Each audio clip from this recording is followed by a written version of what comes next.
ओम नमः शिवाय। हर हर महादेव। प्रिय भक्तजनों, आप सभी का अपने YouTube चैनल आत्म प्रेमी पर हार्दिक स्वागत है।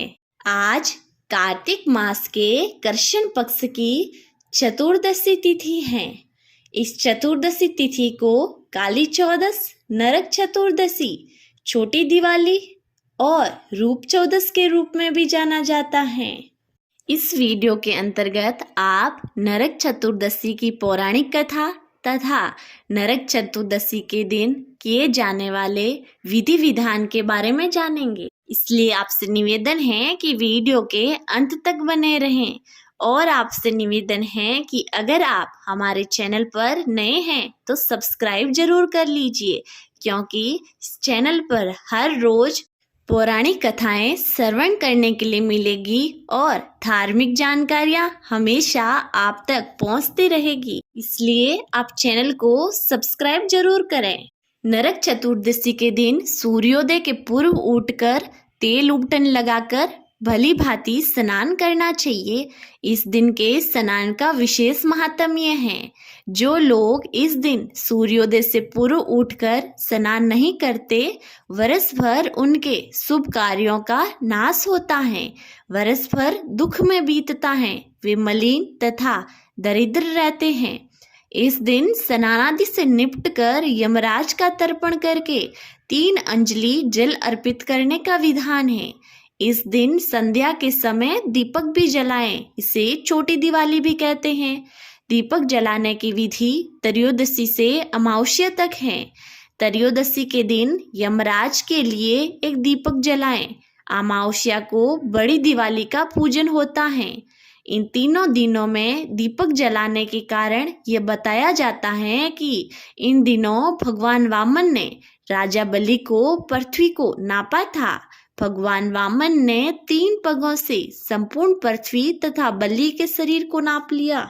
इसलिए त्रयोदशी, चतुर्दशी तथा अमावस्या को लोग यम के लिए दीपक जलाकर लक्ष्मी पूजन सहित दिवाली मनाते हैं, जिससे उन्हें यम यातना न सहनी पड़े। लक्ष्मी जी सदा उनके साथ रहें। प्रिय भक्तजनों, अब श्रवण कीजिए नरक चतुर्दशी की पौराणिक कथा का। पौराणिक कथा के अनुसार भगवान कृष्ण अपनी 8 पत्नियों के साथ सुखपूर्वक द्वारिका में रह रहे थे।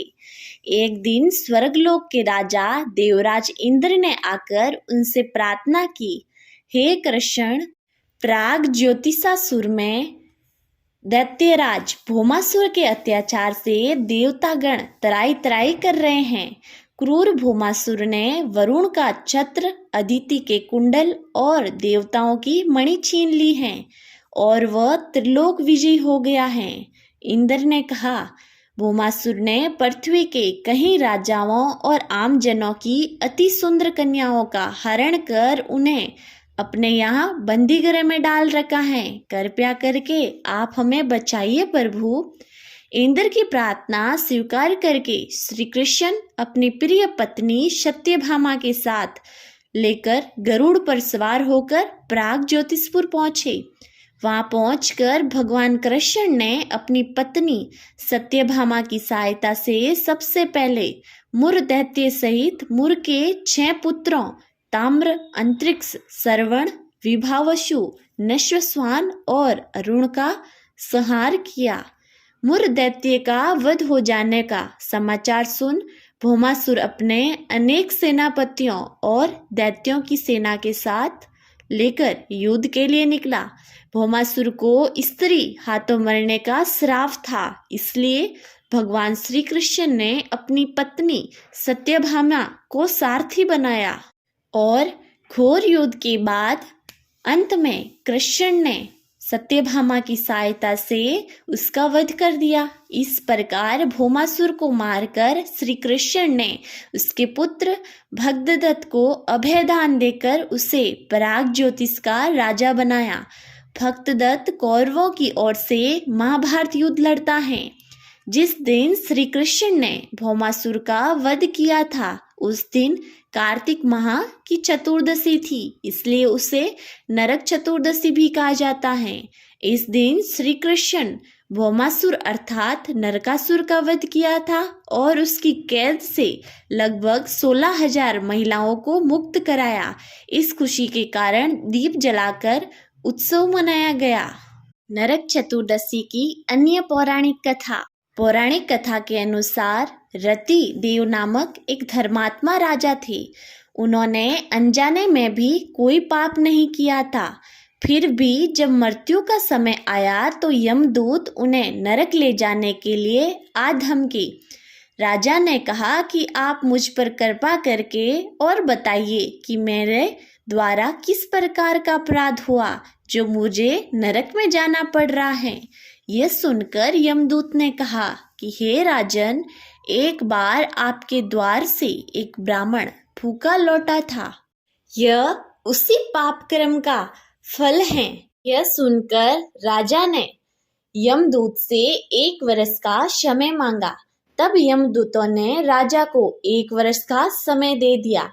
राजा अपनी चिंता लेकर ऋषियों के पास पहुंचे और उन्हें अपनी सारी कहानी सुनाकर उनसे इस पाप से मुक्ति का उपाय पूछा। तब ऋषि ने उन्हें बताया कि कार्तिक मास के कृष्ण पक्ष की चतुर्दशी का व्रत करें और ब्राह्मणों को भोजन करवाकर उनके प्रति हुए अपराधों के लिए क्षमा याचना करें। राजा ने वैसा ही किया जैसा ऋषियों ने बताया। इस प्रकार राजा पाप मुक्त हुए और उन्हें विष्णु लोक में स्थान प्राप्त हुआ। उस दिन से पाप और नरक से मुक्ति हेतु भूलोक में कार्तिक चतुर्दशी के दिन का व्रत प्रचलित हुआ। प्रिय भक्तजनों, ये थी नरक चतुर्दशी की संपूर्ण पौराणिक कथा। मुझे उम्मीद है आपको बहुत पसंद आई है तो वीडियो को लाइक कीजिए और चैनल को सब्सक्राइब कीजिए। मिलते हैं अगली नई कथा के साथ। तब तक के लिए हर हर महादेव।